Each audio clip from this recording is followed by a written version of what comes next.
welcome back to the show called Brand Equity, and I'm Sonali Krishna. This man is responsible for turning this digital and relationship marketing powerhouse into one of the most formidable digital marketing networks in the world, with 15+ companies covering every aspect of relationship marketing and some of the world's best-known brands as clients. In 2005, he launched an aggressive strategy to expand the agency's influence in digital direct marketing, acquiring major interactive and web analytics agencies. Digital programs now account for 60% of Wonderman's revenues. I caught up with the man himself, Daniel Morel, the CEO of Wonderman, on the past, present and the future. Thank you so much for joining us, Daniel. It's really a pleasure to have you on Brand Equity. It's my pleasure. I believe you're the best kept secret in the industry because you have a turnover of a little over $1 billion, which makes you larger than many advertising companies we know. That's correct. I'm glad you said the best kept secret, and I think we are. We are because we went through a wave of consolidation, and we are really following the trend of broadcast communication, moving from one-way communication to two-way communication, dialogue marketing, which has been at the core of Wonderman motto and competency for the past 50 years.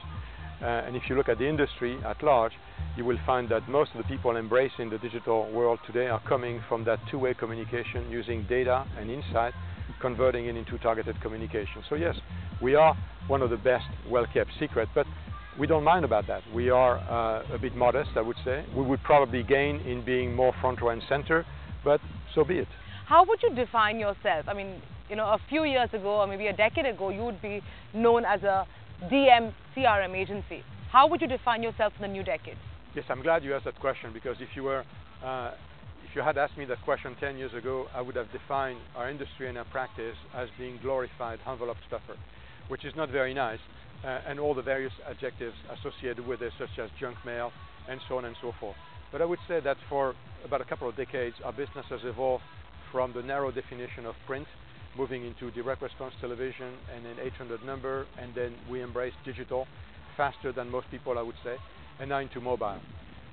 We are, squarely channel agnostic, but we are, in our definition, in the way we do business, always keen to have dialogue with customers. So what has changed, I think, in the recent time, is the ability to almost recognize the people online, customize an offer, and effectuate a sale in a few minutes.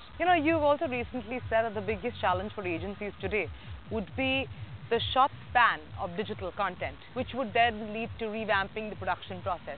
Could you throw some light on what exactly you mean by that? I agree completely. How we should look at that in the future? I think it's a very good point. And if you think of a 30-second commercial, the time it takes to develop a 30-second commercial, it takes about 4 months to agree on a storyboard, 4 months to shoot that, then 3 months of post-production, then 3 months of testing, and a year after, if you are talented, you have a wonderful piece of communication. And you can reuse it many times. It is not the case with a digital asset. If you produce a viral, for example, it lasts about 20 seconds, you send it to a couple of friends, and then you have to start another one.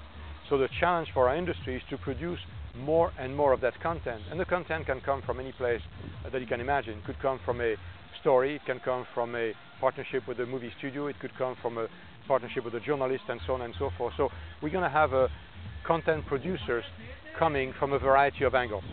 The second aspect is the fact that we're going to have to customize that content. You're going to have to make it palatable for many audiences, many public, and many channels. You can produce something that's meant for TV, and then you have to make it available on a digital platform. You have to make it on a mobile platform. So you have a huge amount of production, a huge amount of customization and distribution that comes to the fore. And then you have, of course, coming also rapidly is the monetization and the performance tracking of those digital assets. So there's a whole body of work being done right now, in addition to production, customization, into measurement. I think India has an enormous role to play because of the amount of technology that you have here, and we are investing in those sectors in India. With David Sable now taking over Y&R, do you now see Wonderman and Y&R working more closely together?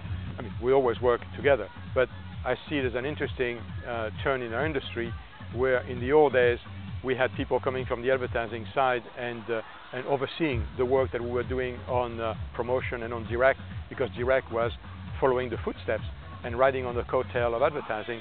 And isn't it an interesting turn of fate that now the chief marketing officer of Wonderman comes to become the head of an advertising company. You know, there's been a lot of talk in the past about Wonderman becoming part of YNR, and they're really merging together. Do you see that as a possibility? And you know, what's your opinion? Do you think it's the right thing to do or the wrong thing to do?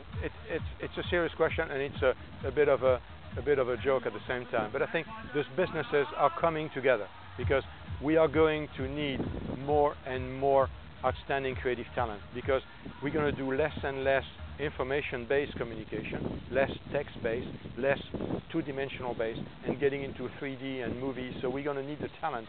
On the other hand, advertising, pure broadcast communication, because we're all doing advertising, but broadcast communication, I think, is moving toward addressable content and more customized content, and channels are expanding, and the number of publications is also expanding. So I see television adopting advertising, broadcast communication, adopting the means of targeted direct communication and digital communication. So the genres are really merging. It's not two companies together, but it's two industries realizing that if they want to continue to have a business, they have to borrow from each other. Thank you so much, Daniel. Truly a pleasure to have you on Brand Thank you very much to you.